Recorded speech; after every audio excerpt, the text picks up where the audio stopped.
টাঙ্গাইলের সখীপুর উপজেলা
এই ঘটনা শুধু একটি পারিবারিক ট্র্যাজেডি নয়, এটি প্রশ্ন তুলছে বাংলাদেশের প্রবাসী শ্রমিকদের সামাজিক নিরাপত্তা, পারিবারিক কাঠামো এবং রাষ্ট্রীয় দায়বদ্ধতা নিয়ে। জামাল উদ্দিনের জীবনের গল্পটা আসলে বাংলাদেশের লাখো প্রবাসী শ্রমিকের চেনা গল্পেরই একটি প্রতিচ্ছবি। দীর্ঘ সময় প্রবাসে কাটিয়ে তিনি যা কিছু উপার্জন করেছেন তার পুরোটাই পাঠিয়েছেন দেশে স্ত্রীর নামে।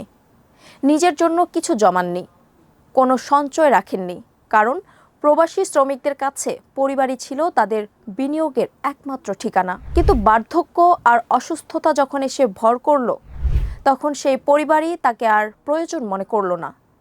স্থানীয় বহুরিয়া ইউনিয়ন পরিষদের সাবেক চেয়ারম্যান নূরে আলমের ভাষ্য থেকে স্পষ্ট হয়ে ওঠে, জীবনের পুরো উপার্জন স্ত্রীর নামে পাঠিয়ে শেষ বয়সে চরম অসহায়ত্বের শিকার হয়েছিলেন এই মানুষটি। এখানেই প্রশ্ন ওঠে, সম্পদের আইনি মালিকানা যখন একজনের হাতে কেন্দ্রীভূত হয়, তখন অসুস্থতা আর দুর্বলতার মুহূর্তে সেই ভরসাই কি সবচেয়ে বড় ফাঁদ হয়ে দাঁড়ায় না? ঘটনার সূত্রপাত গত ১ আগস্ট শনিবার রাতে। কিডনি বিকল হয়ে শয্যাশয়ী জামাল উদ্দিনকে সেই রাতের আধারে সখীপুরের একটি রাস্তার পাশে ফেলে চলে যান তার স্ত্রী ও সন্তানেরা। খবর পেয়ে স্থানীয়রা এগিয়ে আসেন। বিষয়টি জানানো হয় প্রশাসনকে। সখীপুর উপজেলা নির্বাহী কর্মকর্তা আশরাফুল আলম নিজেই বিষয়টি উপজেলা সমাজসেবা কর্মকর্তাকে অবহিত করেন এবং প্রয়োজনীয় ব্যবস্থা নেওয়ার নির্দেশ দেন। কিন্তু এই ঘটনা যেভাবে গণমাধ্যমে আলোচিত হয়ে ওঠে, তা থেকে স্পষ্ট হয় রাষ্ট্রীয় ব্যবস্থা তখনই সক্রিয় হয় যখন কোনো ঘটনা জনপরিসরে আলোড়ন তোলে। প্রশ্ন থেকে যায়, প্রচারের আলোয় না এলে জামাল উদ্দিনের মতো আরও কত মানুষ নীরবে এভাবে হারিয়ে যান, কারো নজরেই আসে না। এই ঘটনার আরেকটি স্তর আরও জটিল। জামাল উদ্দিনের স্ত্রী রিনা আক্তার দাবি করেছেন, এই ঘটনার প্রায় ২.৫ মাস আগেই তিনি জামাল উদ্দিনকে তালাক দিয়েছিলেন। অর্থাৎ আইনি দৃষ্টিতে তিনি নিজেকে দায়মুক্ত বলে উপস্থাপন করার চেষ্টা করছেন। কিন্তু বাস্তবতা হলো, তালাকের কাগজ যাই বলুক না কেন, একজন গুরুতর অসুস্থ, চলাফেরায় অক্ষম মানুষকে গভীর রাতে জনমানবহীন রাস্তায় ফেলে যাওয়ার নৈতিক ও মানবিক দায় আইনি প্রক্রিয়ায় সেই কাগজে ব্যাখ্যায় মোছে না। এই দ্বন্দ্ব বাংলাদেশের পারিবারিক আইন কাঠামোর একটি বড় দুর্বলতাকেও সামনে নিয়ে আসে। বিবাহ বিচ্ছেদের পরও একজন অসুস্থ, নির্ভরশীল সাবেক স্বামী বা স্ত্রীর প্রতি ন্যূনতম মানবিক দায়িত্ব নিশ্চিত করার মতো কোনো কার্যকর সামাজিক বা আইনি কাঠামো এখনো গড়ে ওঠেনি।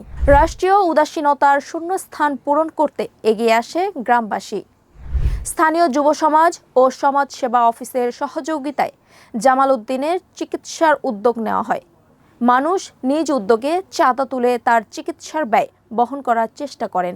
উপজেলা স্বাস্থ্য কমপ্লেক্সে প্রায় ১ সপ্তাহ চিকিৎসাধীন থাকার পর গত শুক্রবার তার ভাতিজি স্মতারা তাকে নিজের বাড়িতে নিয়ে আসেন। রক্তের সম্পর্কের বাইরে যখন নিজের স্ত্রী সন্তান মুখ ফিরিয়ে নিয়েছিলেন, তখন একজন ভাতিজি হয়ে ওঠেন তার শেষ আশ্রয়। এই বৈপরীত্য নিজেই একটি সামাজিক বার্তা বহন করে। রক্তের সম্পর্ক আর দায়িত্ববোধের সম্পর্ক সবসময় এক নয়। কিন্তু শরীর আর সাড়া দেয়নি। সোমবার ১৭ আগস্ট বিকেল ৩:৩০টার দিকে কালোমেঘা গ্রামের উত্তর পূর্ব পাড়ায় ভাতিজি স্মতারার বাড়িতেই শেষ নিঃশ্বাস ত্যাগ করেন জামাল উদ্দিন। এর আগে সোমবার দুপুরে তার শারীরিক অবস্থা দ্রুত অবনতি হলে তাকে হাসপাতালে নেওয়া হয়েছিল, কিন্তু ততক্ষণে অনেকটাই দেরি হয়ে গিয়েছিল। সন্ধ্যা 7:30টার দিকে ভাতিজির বাড়িতেই জানাজা সম্পন্ন হয়। এরপর পারিবারিক কবরস্থানে তাকে দাফন করা হয়। আর এখানেই ঘটনার সবচেয়ে করুণ দিকটি সামনে আসে।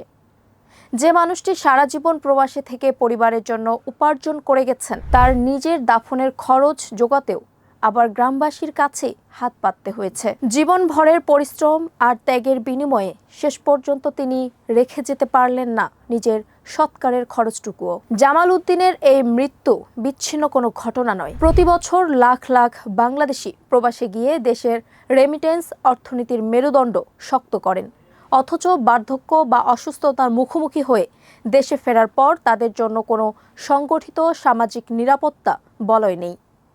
না আছে বার্ধক্যকালীন স্বাস্থ্য বীমার মতো কাঠামো, না আছে পারিবারিক অবহেলা বা নিপীড়নের শিকার হলে দ্রুত হস্তক্ষেপের মতো কোনো প্রাতিষ্ঠানিক ব্যবস্থা।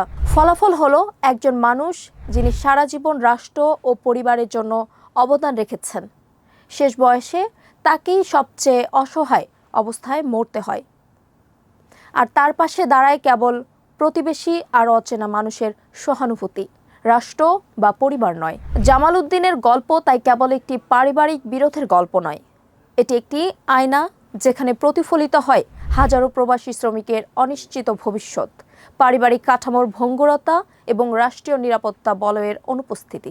যতদিন না প্রবাস ফেরত অসুস্থ ও বৃদ্ধ মানুষদের জন্য সুনির্দিষ্ট সামাজিক সুরক্ষা কাঠামো তৈরি হয়, ততদিন জামাল উদ্দিনের মতো আরও অসংখ্য মানুষ নীরবে হারিয়ে যেতে থাকবেন। কেউ হয়তো জানবে, কেউ জানবেও না। এই বাস্তবতার সামনে রেখে গভীর বিশ্লেষণ আর নির্ভরযোগ্য সংবাদ তুলে ধরাই সকাল নিউজের অঙ্গীকার।